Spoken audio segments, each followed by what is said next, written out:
Evidence for the defence why Boris Johnson believes he didn't mislead the Commons over Partygate. Mr Johnson, you made the rules. Surely you must have known that they were being broken.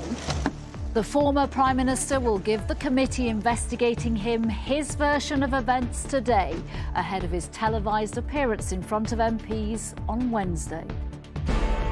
Also ahead, some hope amid the hard truths of the climate change emergency, the UN on what needs to be done right now. China's president flies into Moscow to meet Putin, what it could mean for Ukraine and the rest of the world. Rewarding failure with taxpayer cash.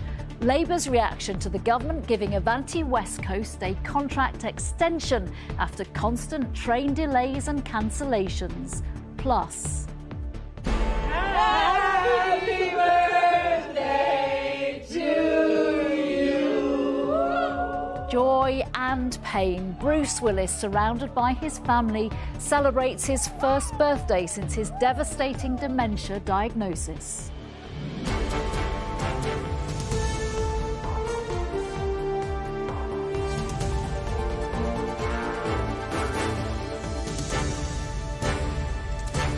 This is the ITV Lunchtime News with Nina Hossain. Good afternoon. Boris Johnson is expected to submit his evidence to the parliamentary committee investigating him over Partygate later today. The Privileges Committee is looking into whether the former Prime Minister misled the Commons about COVID rule-breaking parties. Our political correspondent Libby Vina now on the case Mr Johnson is expected to make. A momentous week for Boris Johnson, trying to show he didn't mislead MPs over Partygate. Johnson, you made the rules. Surely you must have known that they were being broken. Do you think you're going to get a fair hearing, sir? This is what he told Parliament at the end of 2021. I've been repeatedly assured that no rules were broken. But how does that square with these images of what went on in Number 10 during the pandemic? Allies of the former Prime Minister say he'll mount a robust defence. Connor, do you think Boris Johnson will get a fair hearing this week? I think you won't have long to wait, isn't he, up on Wednesday? Do you think he will get a fair hearing? Do you think the Privileged Committee is going to be fair? I think he's looking forward to putting his case out there and answering any questions that he has, and I'm sure the current chair of that committee will want to explain how it was that she's going to be independent, minded and fair when she's already tweeted her view last year in advance. But the committee chair, Harriet Harman, the longest-serving female MP, is not the only member who's been critical in the past. Senior Conservative Sir Bernard Jenkin has too. Labour claim it's all an attempt to divert attention from the former Prime Minister's behaviour. But has their case been undermined by civil servant Sue Gray's decision to go and work for Keir Starmer? It's ammunition for Boris Johnson. It is not, because the only person responsible for Boris Johnson's downfall is him. The Tory party want to blame everybody else. It's not. They attended parties when the rest of us couldn't. They backed people who were lobbying on behalf of companies. They backed people even when they were under investigation for sexual misconduct. What the public wants is someone focused on the future of the country. In his Uxbridge constituency, where they'll have the ultimate say, there were mixed views. You've seen him in pictures that they've said with, it looks like a party, he's raising a glass. So I don't know how he's going to get out of that, really and truly, because if pictures don't tell no lie. I think they should just leave him alone, because what's done is done. Boris Johnson believes he can prove his critics wrong, maintaining his statements to Parliament were not intended to mislead. Libby, a really big week ahead for the former Prime Minister. Yes, indeed. I mean, before becoming a politician, he was a journalist and then briefly on television. But I think this is going to be box office television in its own right on Wednesday when he mounts a defence as to what he actually was saying when he said to MPs he'd been assured that there had been no rule breaking in number 10. I think a lot of his defence will rest on the exact words he used, saying he'd been assured.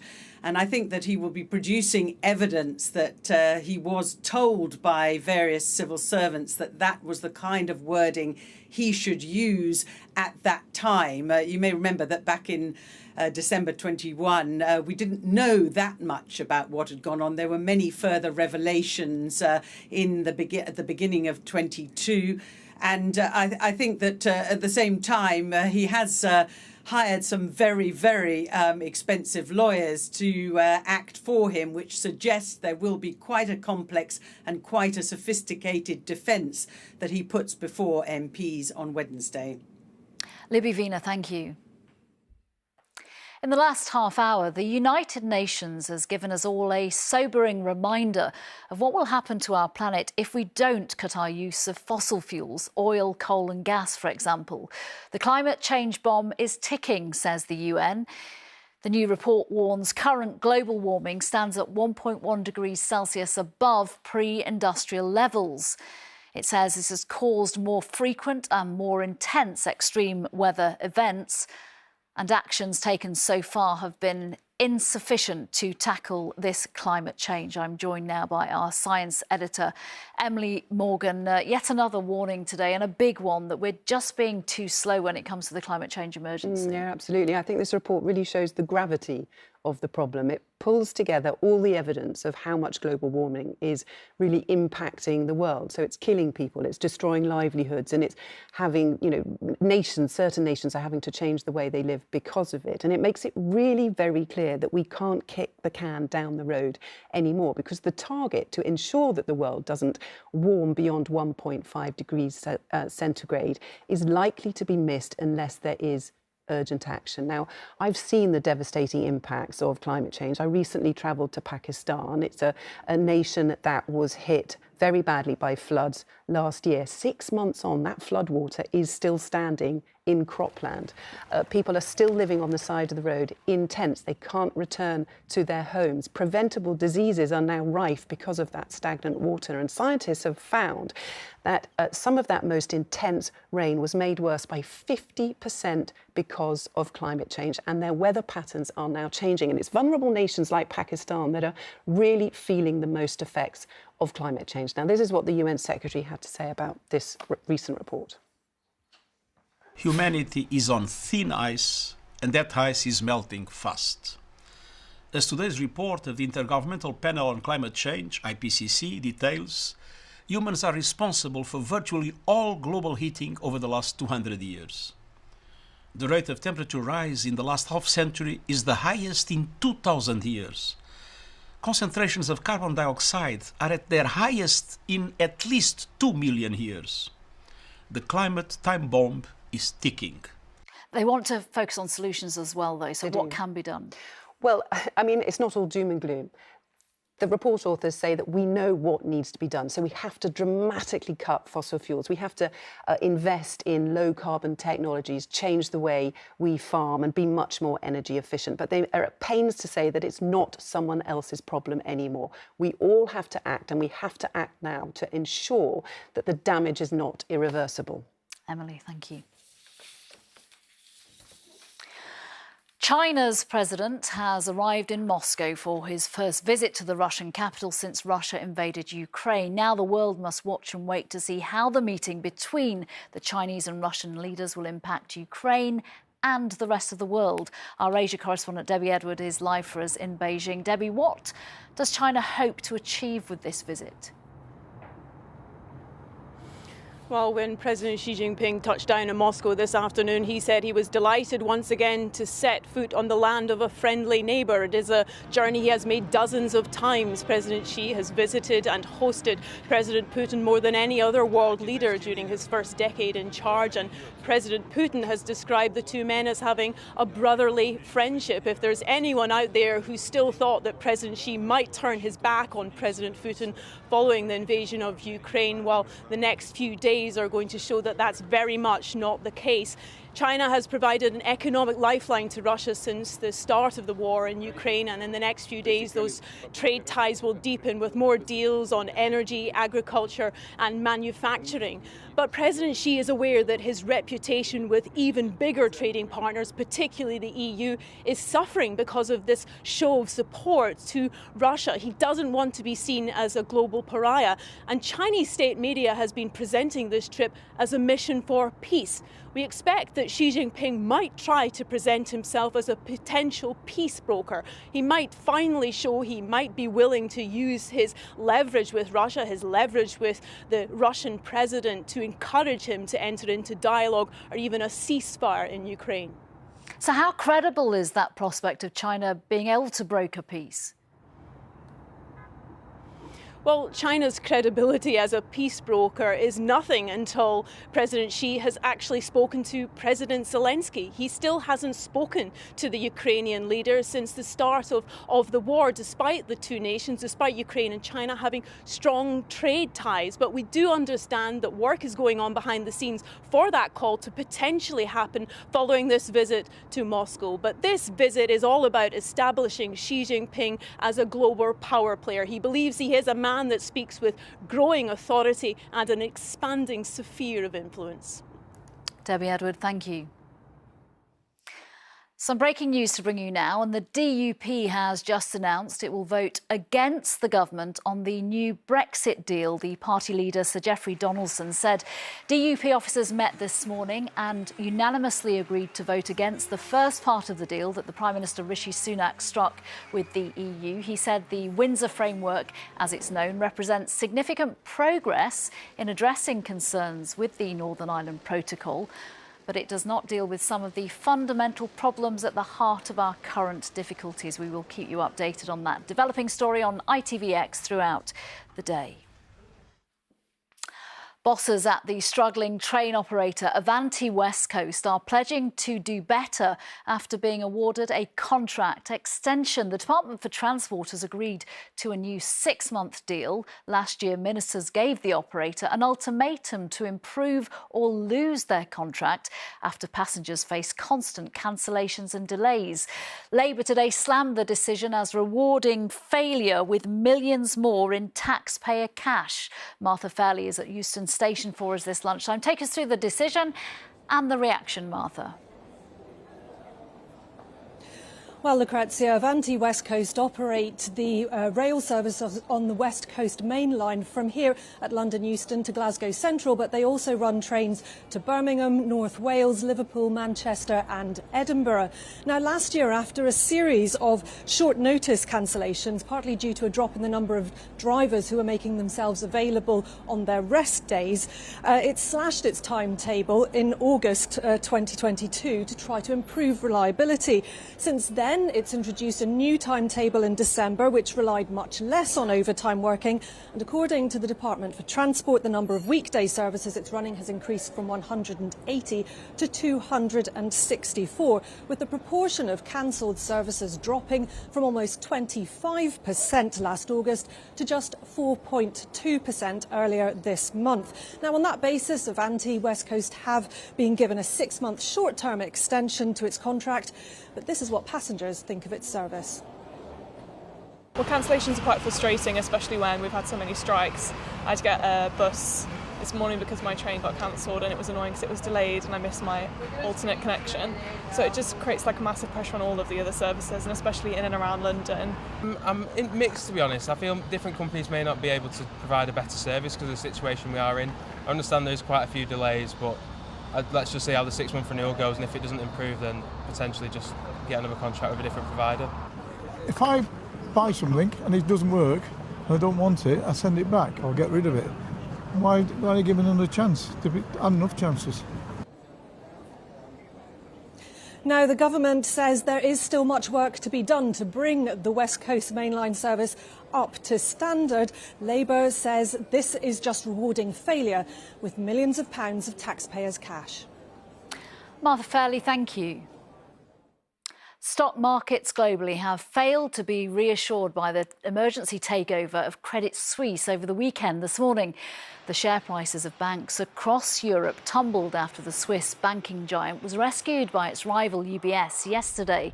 It's the latest in a series of problems hitting the global banking sector following the collapse of Silicon Valley Bank in America. So what impact could it have here? I'm joined by the finance expert Louise Cooper, who's a lecturer at Kingston University. Louise, first of all, what was your reaction to what you saw on the global stock markets this morning? It could have been worse, actually. First thing this morning, bank shares, European bank shares, did fall. So Barclays was down 4 to 5%. French bank shares down about 2 to 4%. UBS, the Swiss bank that was kind of forced to buy Credit Suisse, actually at the open was down 16%. But it does appear there's been some confidence returning. UBS shares are out flat on the day, and most bank stocks are sort of flat or maybe slightly down a bit. So for the time being, I use the words for the time being, it looks like the contagion of Credit Suisse has been contained for the time being. OK, so this analysis then of what the Bank of England said today, it says the UK banking system is safe and sound. So viewers shouldn't be alarmed by what has happened over the past few days and weeks. Credit Suisse has been a basket case for years. Corruption, fraud, money laundering, you name it, they did it. So it's been in terminal decline for years, ever since the global financial crisis. So it was absolutely a basket case. Does that mean there may be more banks out there that have lost a load of money because interest rates have gone up so quickly? Well, we don't know that yet. All we know right now is compared to the global financial crisis, banks are better capitalized. Compared to the global financial crisis, central banks are acting much more swiftly this time because they learnt the lessons 15 years ago. But you know, what we know right now is there is been 3 American banks that have got themselves into trouble, although they're all either regional lenders or specialists. 2 went bust, 1 was bailed out. That's not going so well. And then, of course, we've had Credit Suisse, which is a huge big deal. You know, Credit Suisse is a massive bank, but it had its own problems. So right now, contagion risk limited. However, banks are going to be looking at what's happened and they will be tightening their credit conditions. They will be looking at the ways they fund themselves. And thanks to Credit Suisse and the way it was bailed out, the costs of banks funding themselves has gone up. And also they'll be looking nervously at the world. And so banks will therefore be most likely tightening their credit. Therefore, there will be less loans available to businesses and households, potentially less mortgages, and actually the interest rates charged may also be a bit higher. So one of the reasons we think interest rates won't go up is because banks will be slowing the economy but by themselves because they're tightening their credit. OK, thank you for that. We'll wait and see on Thursday. Thank you very much, Louise Cooper. Thank you. Nicola Sturgeon says her husband, Peter Morell, did not intend to mislead the media over the SNP's membership numbers. Mr Morell quit as SNP chief executive on Saturday over the row. Our Scotland reporter Louise Scott is in Glasgow. Louise, Nicola Sturgeon having to bat away questions over her husband's record. She has. It won't be what she'd been hoping to speak about during her farewell tour in London. But of course, that was all organised before it was revealed the SNP had been misleading the media over membership numbers. Her husband, Peter Morell, is the chief executive of the SNP. They were the most powerful political couple in Scotland, but he was forced to resign at the weekend, saying it wasn't his intention to mislead, but he accepts that has been the outcome. Now, the party has lost 30,000 members in just over a year. That's a third of the membership. Here's what Nicola Sturgeon had to say when she sat down with ITV News presenter Julie Etchingham a little earlier. He didn't intend to mislead, but the handling of that situation, the framing of our responses to media inquiries, which were actually quite specific media inquiries. Had we lost membership in response to the gender recognition reform bill and delays in IndyRef 2? The framing of that had the effect of giving a misleading position. Well, 1 week today, the next leader of the SNP and Scotland's First Minister will be chosen. But this contest has been shrouded in infighting, resignations and now the misleading of the media. Speaking of this woman, Nicola Sturgeon said the party is going through growing pains. It's clear whoever takes over, they're going to have an uphill battle when it comes to regaining the trust. Louise Scott, thank you very much. Thank you. And you can watch Julie's full interview on tonight's News at 10 on ITV1 and ITVX. Finally, Demi Moore has shared a video of Bruce Willis celebrating his 68th birthday, thanking people for their love since the retired star, her former husband, was diagnosed with dementia. Here's Sangeeta Kandola. Happy birthday, dear Daddy. Beaming with pride on his 68th birthday, a smiling Bruce Willis surrounded by his circle of strength, his family. The video was posted online by his ex-wife, the actress Demi Moore, following his dementia diagnosis last month.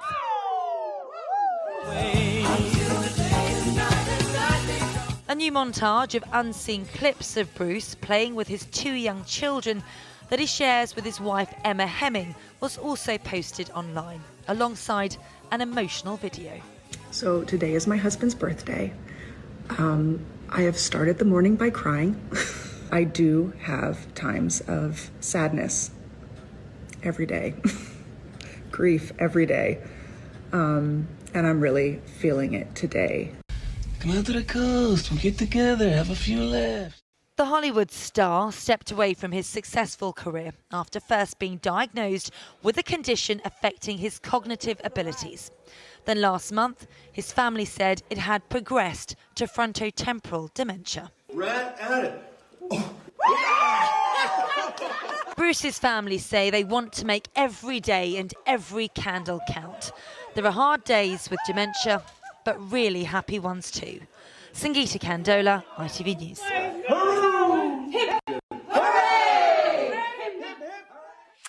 Mary's here at 6:30 from me. Bye-bye.